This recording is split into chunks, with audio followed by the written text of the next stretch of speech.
Ini merupakan kisah para pejabat yang merendahkan dirinya, yang menghamba harta benda dan menjadikan negara serta rakyat sebagai sapi perah belaka.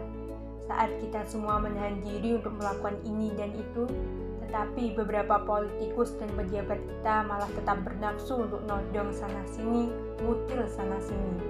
Di saat kita semua mencoba bertahan di tengah badai, jungkir balik melanjutkan hidup, saat semuanya begitu sulit, para politikus dan pejabat juga tetap berakrobat dengan anggaran. Entah berapa ratus ribu orang yang sudah di PHK, yang usahanya bangkrut, yang penghasilannya merosot, yang haknya dirampas, tapi itu tak mengurangi nafsu para pejabat rakus yang tak punya harga diri. Contohnya Menteri Kelautan dan Perikanan bersama beberapa staf khusus dan pejabat kementerian meminta cashback dari setiap benih lobster yang diekspor. Mereka memakai uangnya untuk berbelanja barang-barang mewah persis ketika kebanyakan dari kita sedang mati-matian bertahan memenuhi kebutuhan-kebutuhan pokok. Saat banyak orang kelimpungan mencari ruang perawatan karena kamar-kamar rumah sakit sudah sesak dengan pasien COVID, Wali Kota Cimahi malah memperjualbelikan izin pembangunan rumah sakit. Itu dilakukan oleh mereka yang disumpah untuk membantu rakyat bisa bernafas lebih mudah di tengah himpitan hidup. Inilah arti kebejatan yang sesungguhnya.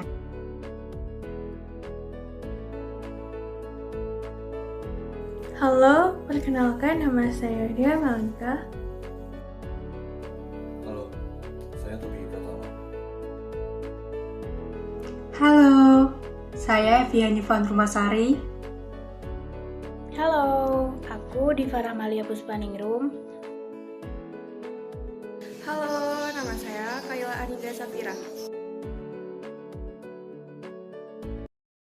Dan perlu kita ketahui dari contoh-contoh kasus korupsi ini membuktikan bahwa kompas moral para politikus dan pejabat kita memang sedang berada di titik terendah. Namun, perlu kita ingat bahwa bangsa Indonesia masih memiliki pemuda-pemuda, cikal bakal penerus bangsa yang harus dilatih dan diberi pemahaman mengenai nilai-nilai anti korupsi. Internalisasi nilai-nilai anti korupsi kepada masyarakat, terutama peserta didik dan mahasiswa, sangat efektif apabila melalui pendidikan kewarganegaraan. Karena pendidikan kewarganegaraan memiliki kompetensi dalam berperan sebagai pendidikan karakter, dan tujuan dari pembelajaran pendidikan kewarganegaraan harus tegas dalam mempresentasikan ideologi Pancasila, sehingga tidak terbatas proses pembelajaran yang pragmatis dan prosedural saja, melainkan secara serius bertujuan untuk membentuk kapasitas spiritual, intelektual, dan emosional, sehingga secara sadar untuk menjauhi perilaku koruptif tersebut. Upaya preventif mengatasi korupsi melalui pendidikan kewarganegaraan. Korupsi merupakan kejahatan yang begitu kejam, karena telah merampas hak masyarakat terutama dalam upaya mewujudkan kesejahteraan umum. Korupsi juga menyebabkan tidak efisiennya birokrasi dan meningkatnya biaya administrasi dalam birokrasi. Selain itu, tindakan korupsi juga mengakibatkan berkurangnya investasi dari modal dalam negeri maupun luar negeri. Termaktub jelas dalam Undang-Undang Nomor 31 Tahun 1999 tentang pemberantasan tindak pidana korupsi, bahwa korupsi merupakan tindak pidana khusus yang merugikan keuangan negara ataupun perekonomian negara dan menghambat pembangunan nasional.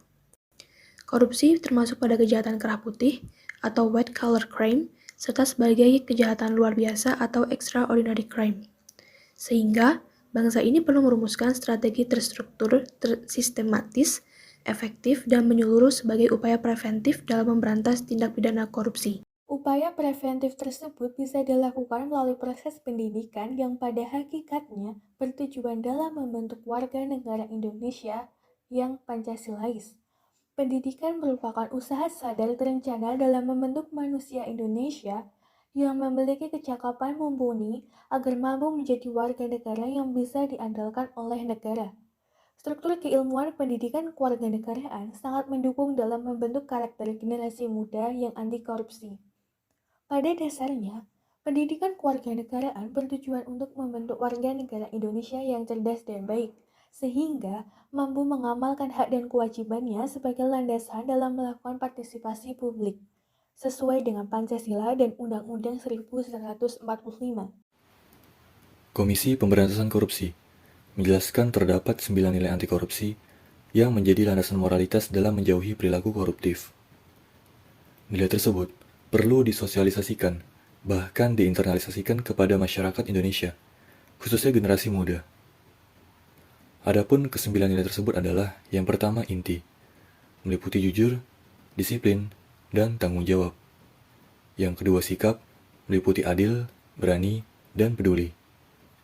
Serta yang ketiga, etos kerja, meliputi kerja keras, sederhana, dan mandiri. Proses habituasi nilai-nilai anti korupsi merupakan upaya preventif dalam memusnahkan kejahatan korupsi. Koruptor merupakan individu yang cerdas tetapi tidak berakhlak. Untuk itulah, idealnya tujuan pendidikan harus seimbang, sebagaimana yang telah dimandatkan oleh konstitusi bangsa ini. Korupsi terjadi akibat rendahnya kompetensi kewarganegaraan seseorang, serta terdapatnya peluang untuk melakukan kejahatan korupsi. Perilaku koruptif, apabila sudah dianggap sebagai fenomena biasa, tentu mengindikasikan bangsa ini telah hilang moralitasnya. Dalam upaya menginternalisasikan nilai-nilai anti korupsi melalui pendidikan kewarganegaraan kepada peserta didik, tentu lebih efektif serta menyenangkan apabila dilaksanakan dengan strategi analisis kasus korupsi, yang pada dasarnya merupakan bentuk dari pembelajaran kontekstual. Faktanya, tujuan pembelajaran pendidikan kewarganegaraan yang berfokus pada upaya menginternalisasikan nilai-nilai anti korupsi kepada peserta didik sangat relevan apabila menggunakan pendekatan pembelajaran kontekstual.